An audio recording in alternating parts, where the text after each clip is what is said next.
Kita kan hidup di zaman selfie ya. Kayaknya setiap kita buka media sosial, isinya penuh sama wajah. Lagi senyum, lagi pose, lagi pamer momen. Tapi coba deh perhatiin, ada fenomena yang menarik. Makin banyak orang justru milih jadi tanpa wajah. Pertanyaannya kelihatannya simpel, tapi jawabannya ternyata rumit banget. Kenapa sih di tengah tuntutan buat tampil, kok begitu banyak yang malah memilih buat bersembunyi? Ini tuh bukan pilihan asal-asalan loh. Ini adalah sebuah strategi psikologis. Yuk kita bongkar apa yang sebenarnya terjadi di baliknya. Kita semua pasti pernah lihat kan, profil yang fotonya pakai avatar digital yang keren, atau mungkin karakter anime favorit mereka. Nah, ini adalah cara buat memproyeksikan sebuah ide tentang diri mereka. Bukan diri mereka yang sesungguhnya. Atau mungkin yang lebih halus, foto secangkir kopi yang estetik, sepasang sepatu sneaker langka, atau pemandangan senja yang indah. Wajahnya diganti sama selera. Identitasnya dibangun lewat benda-benda, bukan lewat kehadiran orangnya secara langsung. Dan tentu saja, akun yang benar-benar anonim. Nggak ada nama asli, nggak ada gambar apapun yang bisa dikenali. Semua ini sekali lagi bukan cuma soal gaya-gayaan. Ini adalah cerminan dari pergulatan psikologis di dalam diri yang kompleks. Oke, untuk mecahin misteri ini, kita perlu lihat dua petunjuk psikologis utama. Mari kita mulai dengan yang pertama, yaitu fondasi dari identitas kita. Konsep pertama ini namanya kejelasan konsep diri atau SCC. Coba bayangin fondasi rumah deh. Nah, SCC ini tuh seberapa kokoh fondasi identitas kamu? Pertanyaannya bukan apakah kamu orang baik, tapi lebih ke seberapa yakin kamu sama jawaban atas pertanyaan, siapa sih gue dari hari ke hari? Bedanya tuh jauh banget. Di satu sisi ada orang dengan SCC tinggi. Mereka ini kayak pohon dengan akar yang kuat. Mereka tahu siapa mereka, dan omongan orang lain tuh ya cuma angin lalu. Nah, di sisi lain ada orang dengan SCC rendah, yang ibaratnya kayak air. Identitas mereka gampang banget berubah bentuk ngikutin wadahnya, atau dalam kasus ini, ikutin ekspektasi dan penilaian orang lain. Sekarang, kita pindah ke petunjuk kedua, yang sifatnya lebih emosional. Ini semua soal rasa takut. Di dunia nyata, cemas sosial itu bisa macam-macam. Tapi, di dunia maya yang isinya visual semua, kecemasan itu sering banget mengerucut jadi satu ketakutan utama, kecemasan penampilan sosial. Gampangnya, ini tuh rasa takut yang luar biasa kalau wajah kita, penampilan kita, bakal dihakimi dan dianggap kurang. Dan kutipan ini ngena banget. Ini benar-benar menangkap inti dari rasa takut itu. Logika perlindungan dirinya kan sederhana banget.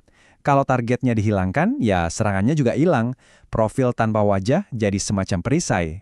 Dan media sosial itu jadi arena yang sempurna buat bikin rasa takut ini makin menjadi-jadi. Setiap like, setiap komentar, setiap follower baru itu semua kayak angka di rapor publik kita. Kita nggak cuma bandingin diri sama orang lain, tapi sama versi terbaik mereka yang udah dipilih dan diedit.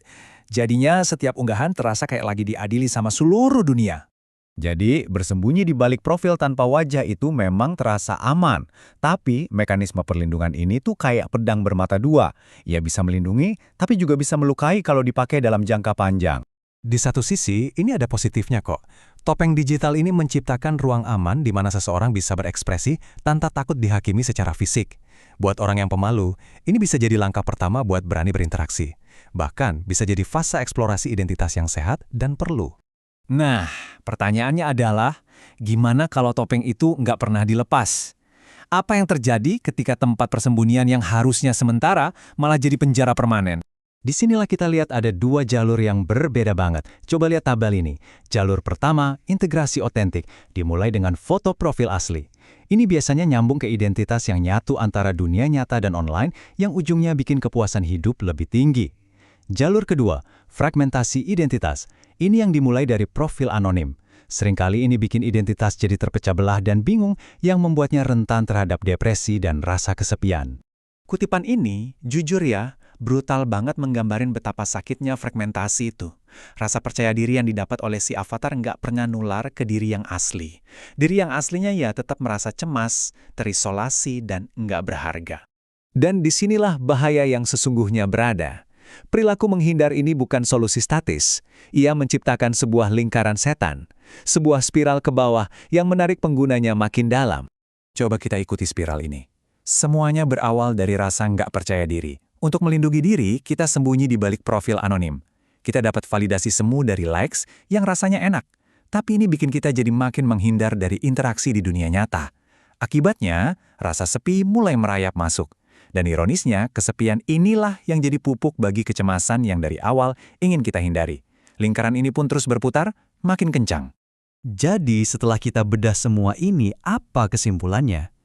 Jawabannya mungkin mengejutkan. Ini nggak pernah benar-benar tentang foto profil. Inti masalahnya itu bukan gambarnya. Masalah yang sebenarnya itu jauh lebih dalam. Seberapa kuat fondasi identitas seseorang dan seberapa besar ketakutannya terhadap penilaian orang lain. Profil tanpa wajah itu cuma gejalanya, bukan penyakitnya. Jadi, gimana cara kita memutus lingkaran ini? Jawabannya bukan dengan paksaan atau sekedar bilang, ayo dong pasang fotomu. Solusi yang sesungguhnya itu lebih dalam dan dari dalam diri. Ini soal membangun pemahaman yang lebih jelas tentang siapa kita, mengurangi butuhnya kita akan validasi dari likes dan followers, dan menguatkan kepercayaan diri dari dalam. Ini tentang memahami bahwa profil tanpa wajah seringkali adalah tanda perjuangan, bukan sekedar pilihan gaya. Dan pada akhirnya inilah yang paling penting. Kekuatan sejati itu tidak datang dari seberapa banyak orang melihat kita, tapi dari seberapa jelas kita mengenali diri kita sendiri.